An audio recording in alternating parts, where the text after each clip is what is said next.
న్యూజిలాండ్తో జరుగుతున్న టీ20 సిరీస్లో సంజు శాంసన్కు ఫామ్ సమస్యలు ఇంకా కొనసాగుతున్నాయి. మరోసారి మంచి స్టార్ట్ ఇచ్చినట్టే కనిపించి పెద్ద స్కోర్గా మార్చలేకపోయాడు. 4 టీ20 మ్యాచ్లో 15 బంతుల్లో 24 పరుగులు చేసి అవుట్ అవ్వడంతో సంజు స్థానం చుట్టూ ఒత్తిడి మరింత పెరిగింది.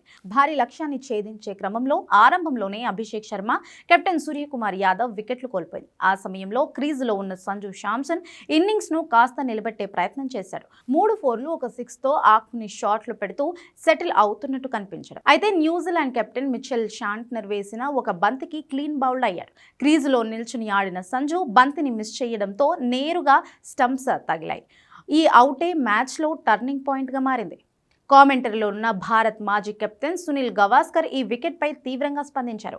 సంజు బ్యాటింగ్లో ఉన్న స్పష్టమైన లోపాన్ని ఆయన బహిర్గతం చేశాడు. సంజు అవుట్ అయిన క్షణాన్ని విశ్లేషించిన గవాస్కర్ స్పిన్కు ఎదురుగా కనీస ఫుట్వర్క్ కూడా కనిపించలేదని చెప్పారు. కాళ్లు కదలకుండా ఒకే చోట నిలబడి ఆడడం వల్లే స్టంప్స్ పూర్తిగా ఎక్స్పోజ్ అయ్యాయని ఆయన అభిప్రాయపడ్డారు.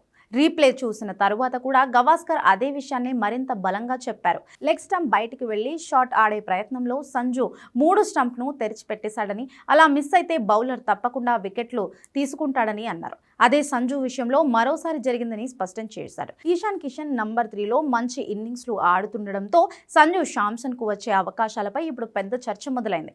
వరల్డ్ కప్ సమీపిస్తుండడంతో టీం మేనేజ్మెంట్ తీసుకునే నిర్ణయం ఆసక్తికరంగా మారింది. మరోవైపు సంజుని ఒత్తిడిలోకి నెట్టొద్దని కొందరు మాజీలు సలహాలు ఇస్తున్నారు.